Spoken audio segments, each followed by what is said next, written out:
Hello, I'm Sarah Ann Shockley, and this is the Pain Companion, chapter by chapter.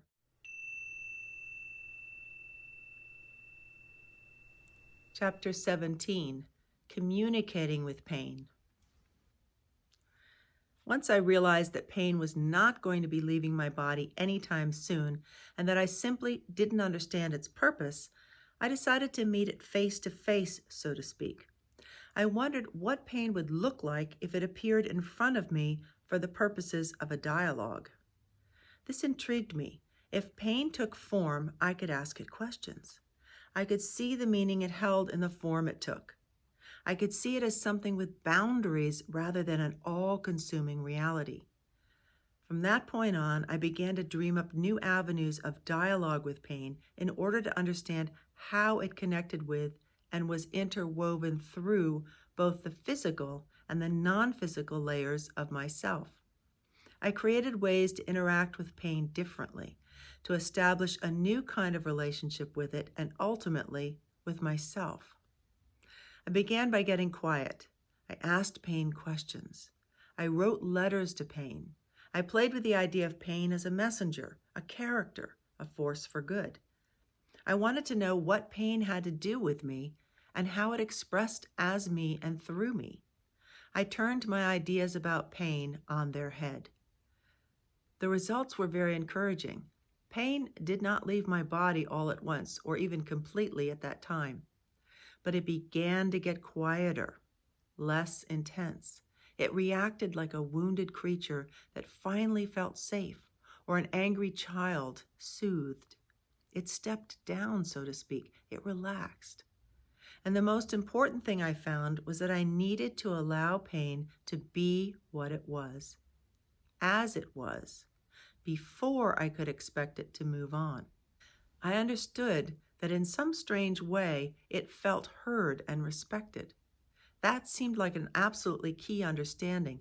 Pain was something in me that perhaps inexplicably, but in a very real way, needed a different kind of attention.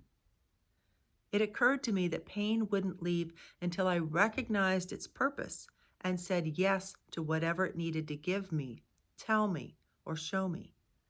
This allowed me to see pain as something that offered me a gift, strange as it might be, and the opportunity to consciously choose to accept this gift.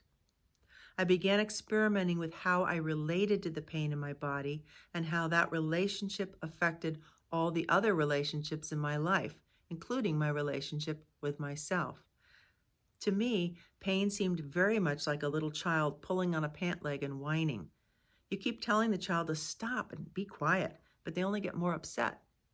Finally, you take a breath, squat down, look the child in the eyes, and calmly ask, "What would you like to tell me?" I'm not saying that your pain is a child stuck inside of you, or maybe that's not so far off the mark, but something is calling to be noticed and responded to, and most of us simply try to make it stop.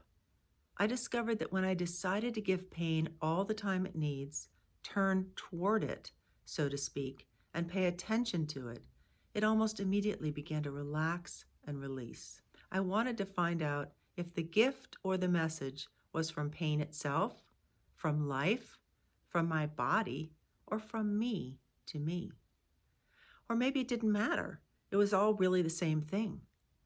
Working with these creative avenues helped me to stop trying to attack my pain and instead to find ways to be with my experience differently and ultimately more positively.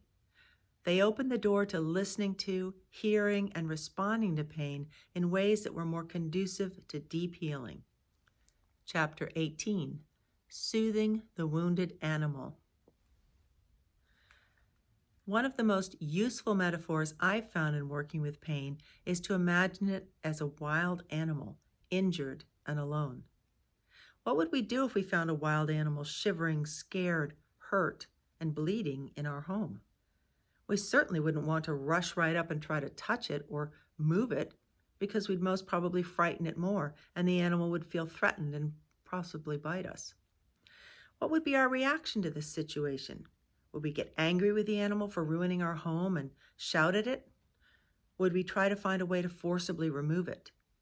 Would we leave the room, close it up tight, and lock the door? Interestingly, this situation is an apt metaphor for the way we are with our pain. We treat it as an unwelcome invader.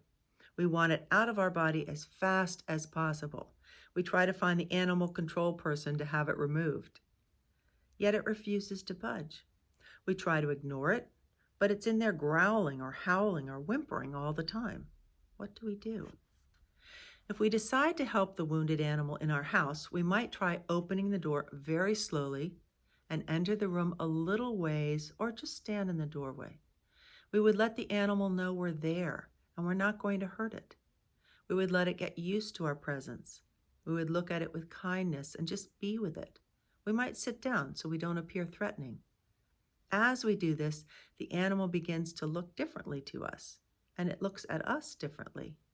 We stop seeing only its fangs and claws and notice the caked blood and dirt on its fur, that it needs care, and how frightened and alone it is. We begin to have compassion for it. We speak soothingly to it. We lose our concern with getting rid of it as we become more interested in helping and taking care of it. Instead of trying to delete it from our experience, we decide to include it. After all, it's already in the house. We may move a little closer and notice its reaction. We see how it gets used to our presence, how our caring attention allows it to relax a little. Over time, it lets us get close enough to clean its wounds and care for it. We see how it relaxes under our gentle touch. We notice that it is a beautiful animal beneath the encrusted blood and matted fur. As we befriend the animal as it allows us to care for it, we find that underneath the hurt, there is a potential ally. A fox, a dog, a wild cat, or a majestic bird of prey. It holds an energy and an intelligence that is available to enrich our lives. Possibly it is the energy of something we hid away long ago, or of something or someone forgotten from childhood. Perhaps it is a part of our forgotten selves. We want to approach our pain in much the same way we would approach this wounded animal, with care, with soothing words. We want to create trust and establish a relationship based on respect, even if at first it's from a wary distance. We allow the relationship to become less mistrustful and more open over time. We accept that pain is already in our house, and it isn't leaving through force. We learn to treat it as if underneath the fangs and the claws, it carries a valuable gift for our lives, something we need to know, to understand, to be with, to accept, and to grow into. The pain is not the gift, but it points to the gift.